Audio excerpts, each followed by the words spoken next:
अस्सलाम वालेकुम। अच्छा जी, लास्ट क्लास में इफ यू रिमेंबर हमने जो आपसे टॉपिक डिस्कस किया था वो था न्यूटन रैप्सन। थोड़ा सा उसका रिव्यू देख लें कि न्यूटन रैप्सन मेथड क्या था। बेसिकली मैंने आपको अभी तक जितने भी मेथड्स पढ़ाए हैं उसमें से या तो ओपन मेथड है या क्लोज मेथड। ओपन मेथड क्या होते हैं कि जो इनिशियल गैस लेते हैं, चाहे वो एक गैस हो या दो गैस हो, लेकिन वो इनिशियल गैस लेके अपने आपके आंसर को ब्रैकेट में बंद नहीं करते, मतलब किसी इंटरवल के अंदर पैक नहीं करते। ये कहलाते हैं ओपन मेथड। तो और क्लोज मेथड वो होते हैं जो कि अपने आंसर को, जो अपना रूट होता है, उसको वो किसी ब्रैकेट के अंदर या किसी इंटरवल के अंदर क्लोज करने की कोशिश करते हैं ताकि आंसर उसके अंदर ही रहे और आप इंटरवल को कम करते रहें। तो अल्टीमेटली एक वक्त आएगा कि आपको आपका आंसर मिल जाएगा। ये बात हमेशा हो चुकी है कि जो क्लोज मेथड होते हैं वो गारंटीड होते हैं, कन्वर्जिंग मेथड होते हैं। बट जो ओपन मेथड होते हैं वो गारंटीड नहीं होते। Sometimes they converge and sometimes they don't converge, means they diverge. बात कर लेते हैं न्यूटन राफसन की, तो वो ओपन मेथड था। ओपन मेथड में एक बात तो ये है कि इनिशियल गैस आपको क्लोज नहीं करते, लेकिन जब ओपन मेथड एक ही इनिशियल गैस को ले रहा है तो वो इंटरवल को कैसे बना सकता है? जब इंटरवल बनेगा नहीं तो क्लोज कहाँ से होगा? ठीक है, तो ये हमने न्यूटन राफसन की बात की थी। फिर अल्टीमेटली इसमें भी कुछ एडवांटेजेस थे, कुछ डिसएडवांटेजेस थे। हमने कुछ एग्जाम्पल आपसे शेयर की थी ग्राफिकल, जिसमें हमने आपको ये बताया था कि ये डिसएडवांटेजेस हैं न्यूटन राफसन मेथड के। आई बिलीव कि आपने इसको गो थ्रू कर लिया होगा और पूरा प्रॉपर हमने लेक्चर आपसे शेयर कर दिया था। अब जो हमारा एक आखिरी मेथड है इस डोमेन का, वो कहलाता है सीकेंड मेथड। और सीकेंड मेथड सबसे आसान method in a sense, computationally बात नहीं कर रहा मैं बात कर रहा हूँ आसान मेथड इसलिए क्योंकि सीकेंड मेथड बिल्कुल सीकेंड मेथड बिल्कुल रेगुलर फॉल्सी की तरह काम करता है। सीकेंड मेथड बिल्कुल रेगुलर फॉल्सी की तरह काम करता है, बस ये इनिशियल गैस को रूट में क्लोज करने की शर्त नहीं रखता। ये इनिशियल गैस को रूट में क्लोज करने की शर्त नहीं रखता, और जब ये शर्त नहीं रखता तो ये अपने हिसाब से काम कर रहा होता है। फॉर्मूला वही है। मतलब अगर मैं आपसे कहूँ कि फॉर्मूला देखें इसका, तो थोड़ी देर के लिए आप फॉर्मूला देखेंगे तो आपको हैरत होगी। ये फॉर्मूला वही है। वो फॉर्मूला अपर और लोअर की फॉर्म में था। जो मतलब सब्सक्रिप्ट हम यूज़ करते थे, अगर मैं इनकी बात करूँ, ये जो चीज़ होती थी, ये जो चीज़ होती थी, ये जो चीज़ होती थी, यहाँ पर इन्होंने क्या, अब यहाँ पर इन्होंने क्या किया हुआ है, यहाँ पर भी फॉर्मूला वही है। अगर आप गौर करें, एक्स आई माइनस एफ एक्स आई माइनस, मतलब अगर मैं इसको ए और बी की बात फॉर्म में बात करूँ तो B minus F O B, मतलब बिल्कुल वही फॉर्मूला है, सिर्फ सब्सक्रिप्ट चेंज हुए हैं आपके, बाकी कोई चीज़ चेंज नहीं हुई भी। तो यहाँ पर ना आपने सिर्फ वही फॉर्मूले को समझना है। बस फर्क क्या है, जब आप इनिशियल गैस लेते हैं तो वहाँ पर लोअर और अपर लिमिट लेते थे या ए और बी लेते थे, यहाँ पर भी आप इनिशियल गैस लेंगे तो, बट फर्क क्या होगा, इनिशियल गैस लेते हुए आप चेक नहीं करेंगे कि फंक्शन पे एक की वैल्यू पॉजिटिव आ रही है और एक की वैल्यू नेगेटिव आ रही है। ये आपको चेक नहीं करना। मतलब क्या है, जो आपने इनिशियल गैस लिए उनके हिसाब से आप काम शुरू कर दें। आपको then you don't need to check कि इधर इस एक पे एक वैल्यू पॉजिटिव आ रही है फंक्शन की, एक पे वैल्यू नेगेटिव आ रही है। मतलब क्या, आपको ये नेसेसरी नहीं है कि फंक्शन को आप क्या करें, ब्रैकेट में क्लोज करें। एक फर्क तो ये हो गया। दूसरा फर्क क्या है कि स्टूडेंट के दिमाग में ये बात आनी चाहिए, बिल्कुल आनी चाहिए, कि सर अगर फर्ज करें कि आप इनिशियल गैस को ब्रैकेट में क्लोज नहीं कर रहे तो ये ओपन मेथड बन गया। ओपन मेथड बन गया लेकिन काम तो वैसे ही कर रहा है। इसमें एक फ़र्क और है, वो फ़र्क क्या मैं आपको समझा देता हूँ। ये देखें, ये ग्राफिकल रिप्रेजेंटेशन देखें और गौर से देखिएगा, क्योंकि ये एक ही पॉइंट है। अगर आपने ये पॉइंट पिक कर लिया तो बिल्कुल आपका मेथड पूरा सेम है। ये ब्लू लाइन आपकी फंक्शन की है, ठीक है। फर्ज करें आपने ये दो इनिशियल गैस लिया। अच्छा, यहाँ आप इनिशियल गैस को ए भी नहीं बोलेंगे, आप इसको सब्सक्रिप्ट की फॉर्म में बढ़ाते रहेंगे। मतलब इनिशियल गैस फर्ज करें आपकी आइट्रेशन नंबर आपने स्टार्ट किया 1 से, आइट्रेशन नंबर 1 से स्टार्ट किया। तो जब आप आइट्रेशन नंबर 1 से स्टार्ट करेंगे तो आई माइनस 1 क्या हो जाएगा, एक्स नॉट की वैल्यू जाएगी 0, मतलब एक्स की वैल्यू जो आएगी 0, इसको मैं एक्स नॉट कह लूंगा। इस सबसेट को क्या मैं कह लूंगा, एक्स नॉट। इसकी कोई भी वैल्यू हो सकती है, लेकिन जब यहाँ पर आप आई की वैल्यू 1 पुट करेंगे तो 1 माइनस 1 क्या हो जाएगा, 0। तो ये एक्स नॉट हो गया। और जब यहाँ पर आप आई की वैल्यू 1 पुट करेंगे तो ये क्या हो गया, x1 हो गया। आई होप कि ये पॉइंट समझ में आ गया होगा। ये जस्ट सब्सक्रिप्ट है, ये जस्ट प्रेजेंटेशन का तरीका है। इसको आप एक्स नॉट कह रहे हैं, इसको आप x1 कह रहे हैं। वहाँ आप क्या कहते थे, ए और बी कहते थे। एक चीज़ मेक श्योर कर लें पहले कि जब आप इनिशियल गैस ले रहे हैं तो देखें आपका जो रूट है वो ये है, लेकिन इनिशियल गैस के अंदर रूट नहीं है। तो ये ओपन मेथड की कंडीशन हमारी फुलफिल हो रही है कि ये ओपन मेथड है। क्लियर हो गई बात? इन दोनों के इंटरवल के अंदर हमारा आंसर नहीं है, लेकिन फिर भी हम सीकेंड के अंदर ये काम कर सकते हैं। अगर हम रेगुलर फॉल्सी कर रहे होते तो हम ये काम नहीं कर सकते थे। आई होप कि ये पॉइंट समझ में आ गया होगा। अच्छा, ये पॉइंट अगर समझ में आ गया है कि भाई इंटरनल जो इनिशियल गैसेज है उसके दरमियान में रूट मौजूद नहीं है, तो हम आगे बढ़ते हैं। अब देखें, जब आप बिल्कुल अब आ जाए, वही वाला फॉर्मूला तो आप वही लगा रहे हैं ना जो आपने रेगुलर फॉल्सी में लगाया था। तो रेगुलर फॉल्सी ये कहता था कि इन दोनों पॉइंट को आप स्ट्रेट लाइन से कट करेंगे और जहां ये लाइन एक्स एक्सिस पे कट हो रही होगी वो आपका न्यू रूट होगा। तो अकॉर्डिंग टू आई वाला पैटर्न, ये अगर एक्स आई माइनस वन है और ये एक्स आई है, तो ये क्या होगा, एक्स आई प्लस वन। क्या होगा, ये एक्स आई प्लस वन, ये कोई ना कोई वैल्यू होगी। और अगर मैं यहाँ पर आई की वैल्यू पुट करूं तो ये हो गया एक्स टू। तो देखें, इनिशियल गैस आपने क्या लिया, एक्स नॉट। इनिशियल गैस आपने क्या लिया, एक्स नॉट, एक्स वन, और उसकी वजह से आपको क्या मिल गया, एक्स टू। आई होप कि ये पॉइंट समझ में आ रहा होगा। एक्स नॉट लिया, एक्स वन लिया, और उसकी मदद से आपको क्या मिल गया, एक्स टू। लॉजिक क्या है, लॉजिक ये है कि आप हमेशा ओल्ड वाले को भूलने की कोशिश करेंगे। मतलब क्या है कि अब अगर हम इसको रेगुलर फॉल्सी से मैप करें तो इस मेथड को पढ़ने से पहले आप रेगुलर फॉल्सी एक दफा रिवाइज कर लीजिएगा। अब आप रेगुलर फॉल्सी की अगर बात करें तो रेगुलर फॉल्सी क्या कहता था कि अब आप क्या करें, जो आपका न्यू रूट आया उसको किसी एक से रिप्लेस करना है। या अगर फंक्शन पे पॉजिटिव वैल्यू आ रही है तो पॉजिटिव वाले से रिप्लेस करना है, अगर नेगेटिव वैल्यू आ रही है तो नेगेटिव से रिप्लेस करना है। वो रिप्लेस करने के लिए भी क्या चेक करता था कि जिस पे फंक्शन की वैल्यू पॉजिटिव है उससे चेक करना है या नेगेटिव से।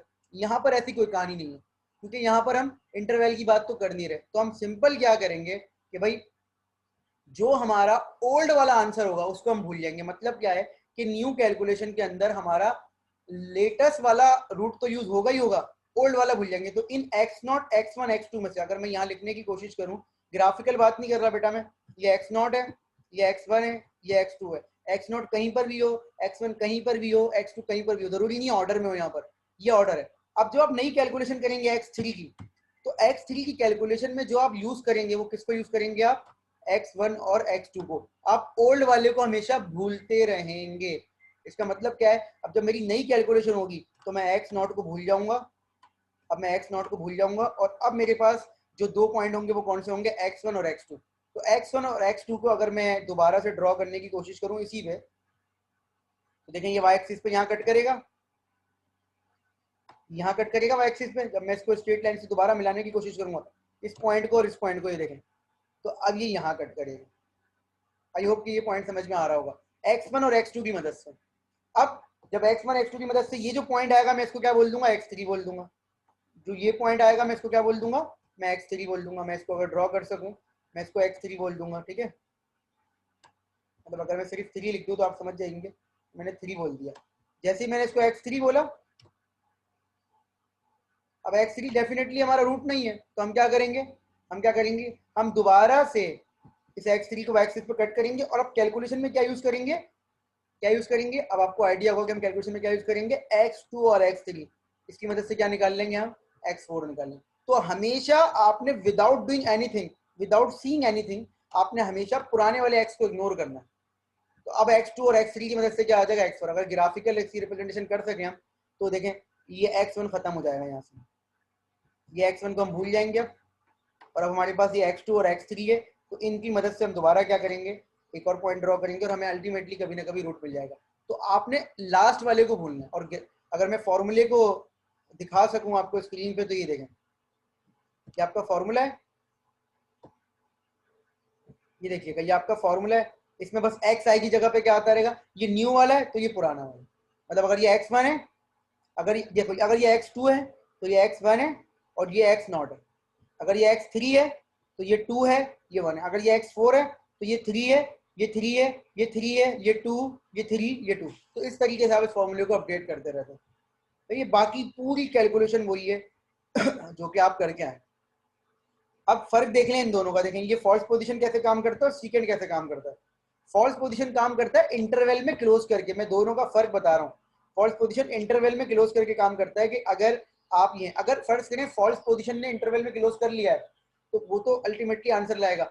अगर सपोज कर लीजिए कि सीकेंड के इनिशियल गैस आपने ऐसे लिए कि वो भी इंटरवल में क्लोज कर रहे हैं, ये देखें ना, एक आपने गैस ये लिया और आपने एक गैस ये लिया। तो इसका मतलब ये नहीं है कि अगर सीकेंड के इनिशियल गैस आप इंटरवल में क्लोज कर रहे हैं तब भी आप बिल्कुल फॉल्स पोजीशन की तरह हो जाएंगे। नहीं, इसका जो रिप्लेसमेंट का तरीका है ना सीकेंड का, वो फॉल्स से अलग है। इसका जो अपडेट करने का तरीका है वो फॉल्स पोजीशन से अलग है। ये जब अपडेट करता है, देखें अगर ये अपडेट करेगा तो ये क्या करेगा, अगर मैं इसको ड्रॉ कर सकूं तो ये देखें इसके फंक्शन की वैल्यू पॉजिटिव आ गई है, तो अब ये पॉजिटिव वाले से रिप्लेस करेगा। ये किससे रिप्लेस करेगा, पॉजिटिव वाले से। ये देखें इसने इस पॉइंट को इग्नोर किया और ये इधर आ गया। Are you getting my point? लेकिन अगर यही काम हम सीकेंड पे करें तो सीकेंड क्या करेगा, पॉजिटिव नेगेटिव की बात नहीं करेगा, पुराने वाले को भूलेगा। तो अगर ये फॉल्स होता तो ये पॉजिटिव को रिप्लेस करता है, लेकिन चूंकि ये क्या है, चूंकि ये सीकेंड मेथड है, सीकेंड मेथड ने बोला i-1 और i में कौन पुराना, i-1, तो मैं i-1 को भूल रहा हूँ। अब मैं इन दोनों की मदद से, इन दोनों पॉइंट की मदद से नई लाइन ड्रॉ करूंगा, इन दोनों पॉइंट की मदद से नई लाइन ड्रॉ करूंगा, और जब नई लाइन ड्रॉ करूंगा तो यहाँ कहीं कट करेगी, ये देख रहे हैं ये वाली लाइन। तो सीकेंड में ये फर्क है। अब आपकी बात वही आ जाती है कि सर फॉल्स पोजीशन और सीकेंड जो है वो किस तरीके से हम क्या करेंगे कि भाई हमें पता चलता रहे। तो हम ये कर लेते हैं कि भाई सीकेंड में हम इनिशियल गैसेस जो हैं 2 लेंगे, हमें चेक नहीं करना और ना हमें अपडेट करते हुए चेक करना, तो हमारा ये फ़ायदा है, बस और कोई फ़ायदा नहीं है। अब अगर मैं इसकी एक सिर्फ न्यूमेरिकल नहीं करवा रहा मैं आपके साथ, मैं एक चीज़ करवा देता हूँ कि एक एक इसका टेबल ड्रॉ करवा के दिखा देता हूँ कि देखिए अगर एक टेबल आपने ड्रॉ करके देख लिया तो आपको बहुत सारी चीज़ों में प्रॉब्लम नहीं होगी इंशाल्लाह। ये देखें, ये आपने इसका टेबल का स्ट्रक्चर बनाया, ठीक है, और ये आपने इसका टेबल का स्ट्रक्चर डिज़ाइन कर लिया है।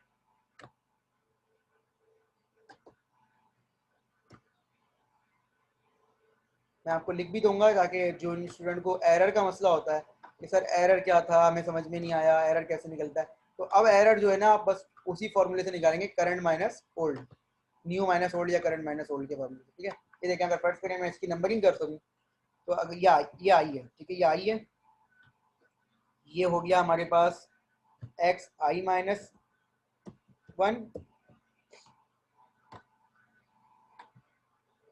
तो ये हमारा सब्स्टिट्यूट हो गया xi-2,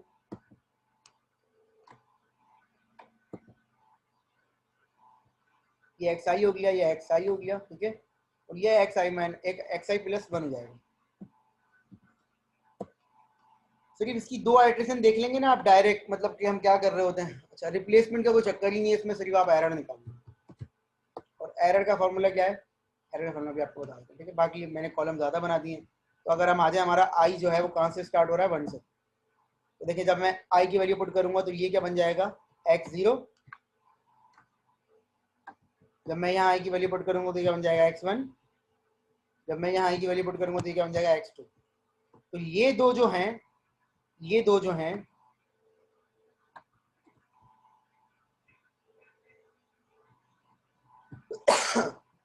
ये दो जो हैं ये कैलकुलेशन में यूज हो रहे हैं, और ये आपका रूट है जो फॉर्मूले से आ रहा है। ये कैलकुलेशन में यूज हो रहे हैं, ये आपका रूट है जो फॉर्मूले से आ रहा है। और एरर कैसे निकलेगा, एरर का फॉर्मूला मैं यहाँ लिख देता हूँ, बहुत दफा हमारी बात हो चुकी है। Error is equal to X new minus X old, ठीक है,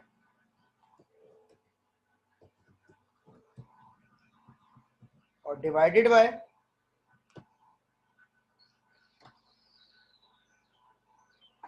एक्स न्यू अगेन, और मल्टीप्लाई बाय 100। तो ये रिलेटिव एरर हो गया। आप चाहें तो एब्सोल्यूट निकाल लें, एक ही बात होती है, एब्सोल्यूट निकालें, रिलेटिव निकालें, रिलेटिव में परसेंटेज आ जाती है, एब्सोल्यूट में परसेंटेज नहीं आती, और ये आपका हो गया मल्टीप्लाई बाय 100, ठीक है। ये आपका रिलेटिव एरर होगा। अब यहाँ पर एक्स न्यू क्या होगा, ये वाला कॉलम, और एक्स ओल्ड क्या होगा, ये वाला। तो अगर फर्स्ट करें, फर्स्ट आइट्रेशन के लिए मैं निकाल रहा हूँ, तो ये होगा x2 minus x1 divided by x1 multiply by 100। जब थर्ड वाले के लिए आएगा तो x3 minus x2 divided by x3, x4 minus x3 x4, समझ रहे हैं। तो ये इस तरीके से आप इसका एरर निकाल सकते हैं। अब एक आइट्रेशन और देख लें, जब मैं नेक्स्ट वाले स्टेप पे आऊंगा, जब i की वैल्यू 2 हो जाएगी, तो यहाँ पर क्या होगा, देखें अल्टीमेटली आपने कुछ भी चेक नहीं करना कि सर रिप्लेस करने के लिए हमें क्या करना होता है, हमें तो समझ में नहीं आया। आप क्या करेंगे, यहाँ x1 आएगा, क्योंकि i की वैल्यू क्या है 2, तो 2 माइनस 1 क्या होता है 1, 2 माइनस 1 क्या होता है 1, i की वैल्यू क्या है 2, तो x i क्या हो गया x2, और i प्लस 1 क्या है x3, सही है। तो ये ऐसे उतरेंगे। देखें अगर मैं इसकी थोड़ी सी आपको थोड़ी सी इसकी लेआउट बना दूं, ये ऐसे उतरेगा। पहले ये ऐसा नहीं होता था। पहले क्या होता था, आप चेक करते थे हिसाब से कि सर कौन सी पे पॉजिटिव है, कौन सी पे नेगेटिव है। अब अगर आप नेक्स्ट में आए तो अब आपको आइडिया हो गया, सर अगर यहाँ 3 है तो सर ये देखें, अब अगर हम इसी फॉर्मूले को देखें तो यहाँ सर x2 आ जाएगा, यहाँ सर x3 आ जाएगा, और यहाँ सर क्या आ जाएगा, x4 आ जाएगा। आई होप कि ये पॉइंट समझ में आ गया होगा। एरर आप जब ढूंढेंगे जब क्या होगा, जब आपको समझ में आ जाएगा। ठीक है, तो ये चीज़ें हैं जो कि हमारे पास सीकेंड मेथड इस तरह से काम करता है। तो ये इसमें आप क्या करेंगे, अगेन आपने वही सवाल जो न्यूटन राफसन से किया था या रेगुलर फॉर्मूले से किया था, उसी सवाल को आप इससे सॉल्व करने की कोशिश करेंगे। और फिर अगर कोई प्रॉब्लम होगी तो नेक्स्ट क्लास में हम 5 बजे, जैसे आज हम 5 बजे ज्वाइन करेंगे, आज मंडे है तो आज हम 5 बजे क्यूबी के लिए ज्वाइन करेंगे पिछले हफ्ते की, तो इसी तरीके से नेक्स्ट क्लास में 5 बजे आप क्यूबी के लिए ज्वाइन कर लीजिएगा। ये कहलाता है सेकंड मेथड। और सेकंड मेथड जो है वो ओपन मेथड है, इसके अपने डिसएडवांटेजेस हैं। डिसएडवांटेजेस क्या है कि ओपन मेथड है, तो ओपन मेथड का यही प्रॉब्लम होती है कि ओपन मेथड जो है वो समटाइम्स गारंटी देता है, समटाइम्स गारंटी नहीं देता, लेकिन चूंकि इसमें रिस्ट्रिक्शंस कम होती हैं तो आप इसको इजीली भी आराम से काम कर सकते हैं। ये एक फ़र्क है सेकंड मेथड का। तो आई होप कि ये पॉइंट जो हैं वो आपकी समझ में आ गए होंगे।